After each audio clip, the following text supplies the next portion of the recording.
Becoming Naomi Leone, Chapter 19. A Cry of Hounds. On Christmas morning, Owen and I stood in the yard and looked up. I had to pinch myself to make sure I was not dreaming. A jungle of painted beasts floated beneath the harakanda tree, the leaves and purple flowers like a canopy above them. Tied to the branches with transparent fishing line, the carved wooden animals appeared suspended. When a warm breeze tickled the dragons, reptiles, birds, and lions, they twirled and swayed. Owen and I lay down on the ground and watched them. A few minutes later, Santiago came out from behind the trailer, where he had been waiting. He lay down next to us, and we watched the spectacle to the music of Owen's raspy laughter. Later in the afternoon, I sat outside, carving with Santiago. He was an expert on wood, and had brought some of the special copal branches from the trees in the mountains. I loved watching him carve. He held up a carved branch. Each piece has a personality. Sometimes you can look at the wood and see exactly what it might be. The promise reveals itself early. Other times, you must let your imagination dictate what you will find. How do you see your soap today? It is a dog, right? I nodded. I had been working on it for several days. This end will be the tail, and here, I pointed to the bottom corner, will be one of its legs, running. Santiago nodded. Almost done. I pulled my knife across the soap, but dug a little too deep, and a large piece crumbled to the ground. With one slip of the knife, I had accidentally carved off the running leg. I gasped. "No, do not be sad," said Santiago. "There is still some magic left inside. Let us say that the missing leg is symbolical of a tragedy or something the dog has lost, or that its destiny was to be a dog with 3 legs. He picked up my carving, and with a few strokes of the knife, smoothed the ragged piece into a perfect 3-legged dog. You must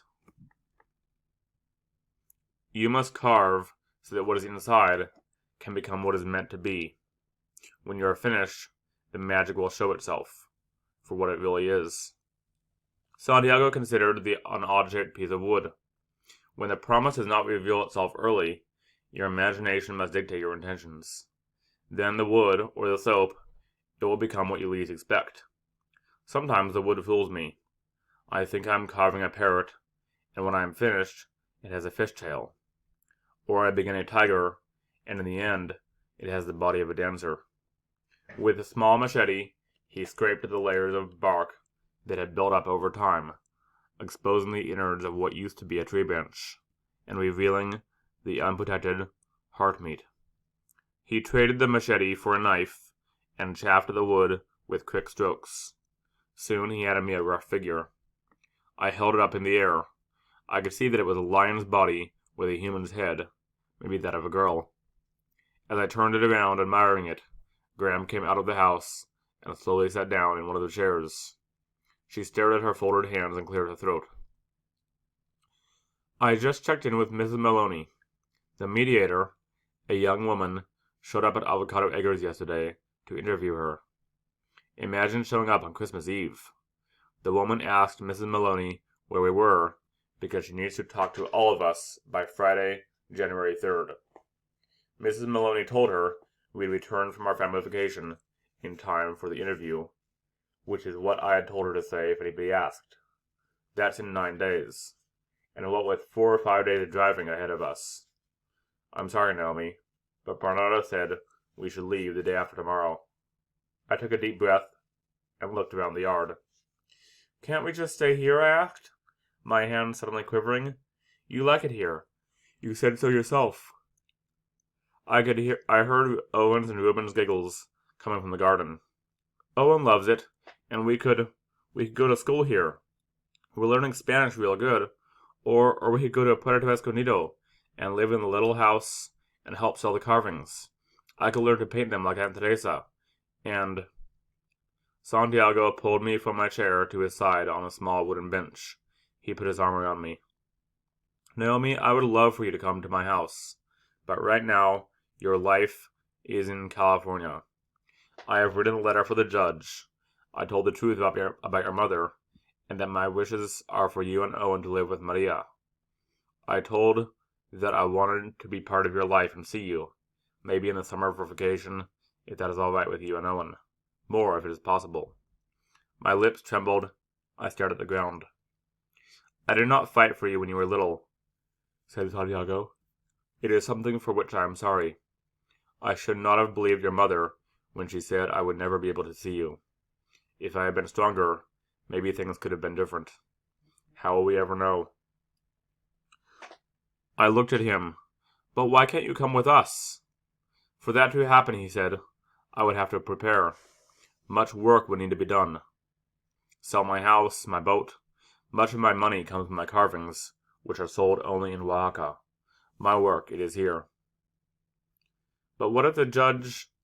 Naomi, said Graham, we are not going to consider the worst that could happen. Thinking that way does not help self-prophecies. Since we'd found Santiago, Graham was wearing her fierceness again, at least on the outside. I guess I'd better tell Owen, said Graham. I will go with you, said Santiago, and they headed toward the garden. Alone, beneath the hacienda, I stared at the three-legged dog and the lion girl on my lap. We rode home to Lemon Tree silently. The truck and baby beluga seemed to drag along the highway. We traveled with less than we had brought, choosing to leave many things for Flora, Pedro, Graciela, and Ruben. So why did we seem to plod along? Did the weight of our memories slow us down? For hundreds of kilometers I held the lion girl and thought about all that I had wanted to tell Blanca, especially about my father. On our last day in Oaxaca, Owen and I had gone everywhere with Santiago, to visit Aunt Teresa, to El Zocalo, to El Mercado for pineapple coconut ice cream, and to admire the statue of Soledad in La Basilica. I would never forget that day. The statue with the long robe, a crown of gold, the sparkling stained glass windows, our footsteps echoing on the floor, holding Santiago's hand and listening to his adoration. Our Lady of Solitude is loved by sailors and fishermen, he said. She protects us from the sea at sea, when our boats are rocking in a storm, when it is foggy and we cannot see the way, when we need to get home and our motor fails us. Then we ask for her assistance. She is part of Oaxaca, and since you have her name, and have been here to see the wonder of the city, Oaxaca is part of you.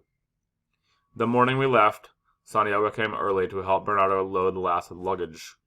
He cut down all the animals hanging from the hacienda and gave them to Owen and me. It was a long goodbye, what with Flora running back and forth to the kitchen with one more bundle of tamales, and Pedro rechecking the tires on the truck and the trailer, and Graciela and Benny chasing Owen, Ruben, and Lulu around the yard. It was a kind of goodbye where everyone hugged and kissed every single person, then stood around talking and looking at each other, then all of a sudden started hugging and kissing everyone again, crying a little each time.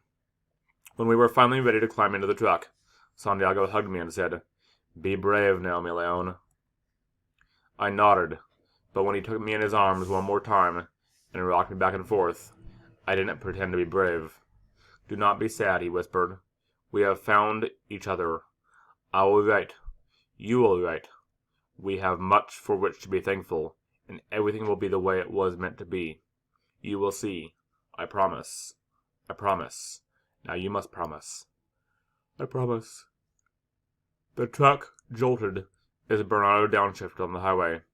Oaxaca had long disappeared from our view. I opened my notebook to make a list of all that I hoped to remember, but I closed it. My pen seemed too heavy to lift.